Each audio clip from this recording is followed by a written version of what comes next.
बिल्कुल पढ़ा है। इतना शर्मनाक कमेंट, इतना गिरा हुआ कमेंट एक महिला को लेकर। आज हमारे बीच में मैं एक बात कर रही हूँ, एक महिला होने के नाते मैं बात कर रही हूँ, यहाँ पे महिलाएं पत्रकार हैं।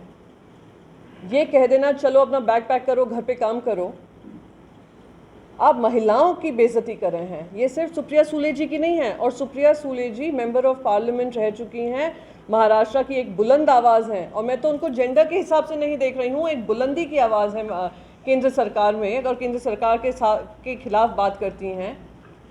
सांसद रत्न अवार्ड पा चुकी हैं, और उनके बारे में इस तरीके की अभद्र भाषा का इस्तेमाल कर वो उन पे कुछ नहीं दर्शाता है, इनकी मानसिक सोच दिखाता है भारतीय जनता पार्टी की, कि महिला विरोधी जो इनकी सोच है वो इस कदर तक आ चुकी है कि आप महिलाओं के बारे में कुछ भी कह सकते हैं। एक सक्षम महिला जो देश की एक बुलंद आवाज़ है, महाराष्ट्र की प्रखर आवाज़ है, आप उनके बारे में इस तरीके से बात कर सकते हैं, तो आप किसी भी देश की महिला के बारे में कुछ भी सोच सकते हैं। ये दुख है कि ऐसे लोग हमारे राज्य में सरकार बनाए बैठे थे, केंद्र में सरकार बनाए बैठे हैं, और ऐसी सोच रखते हैं जो महिला विरोधी हो। आपको ऐसा ही अनुभव है? और बल्कि मैंने तो कहा है कि चंद्रकांत पाटिल जी को, सिर्फ सुप्रिया सुले जी को ही नहीं, देश की हर महिला से माफ़ी मांगनी चाहिए जो घर छोड़कर काम कर कर आती हैं, इकोनॉमिकली इंडिपेंडेंट हैं, अपना घर चलाती हैं, बच्चों का ध्यान देती हैं, गृहस्थी को संभालती हैं, महंगाई को से जूझती हैं, और फिर भी हंसी खुशी से अपना काम कर कर आती हैं, और आप उनकी ऊपर इस तरीके की टिप्पणी करते हो, आपको माफ़ी मांगनी पड़ेगी। दूसरा, राज्यसभा में आपने कहा कि क्या आपको इस तरीके का भाषा का सुनना पड़ता है। हाँ, बहुत बार हमने सुना है, और बहुत बार मैंने इसकी आवाज़ उठाई है, और मैंने अक्रॉस पॉलिटिकल पार्टी लाइन्स उठाई है कि आज अगर कोई भी, क्योंकि हम एक पुरुष प्रधान देश हैं, कहीं भी महिलाओं को कम देखते हैं या इस तरीके से आंकते हैं, तो मैंने आवाज़ उठाई है, और ये मेरी जिम्मेदारी, ये मेरा कर्तव्य, और शिवसेना का जो बल है मेरे साथ, उस वजह से आती है। आज हमारे मुख्यमंत्री हैं जिन्होंने विधवा कानून का जो ग्राम पंचायतों को निर्णय दिया है कि ये प्रथाएं ख़त्म करो, महिलाओं को उनका सम्मान वापस करो, ये वो शिवसेना है।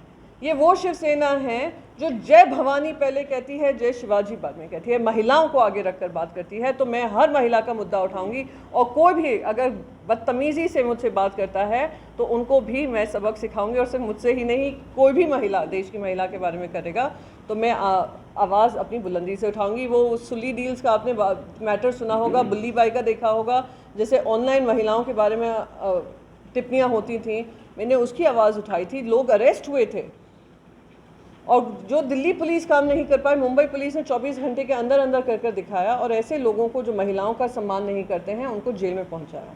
ये हमारी सरकार है।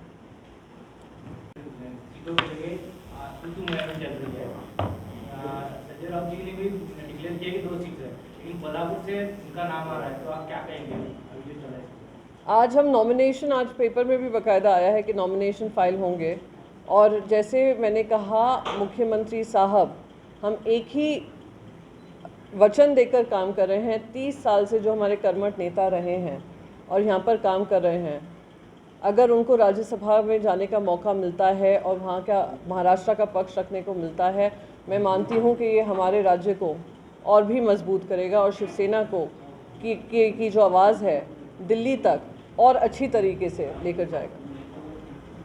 संजय राउत बात करते इसलिए ईडी एक्शन ले रही है, जब सीएम के पास के जो लोग हैं, तो आप देख रहे हैं ये महाराष्ट्र में खास करके उनका स्पेशल प्यार है, जिसकी वजह से महाविकास आघाड़ी को आए दिन कांग्रेस, शिवसेना हो, एनसीपी हो, उन पे अटैक कर रहे हैं।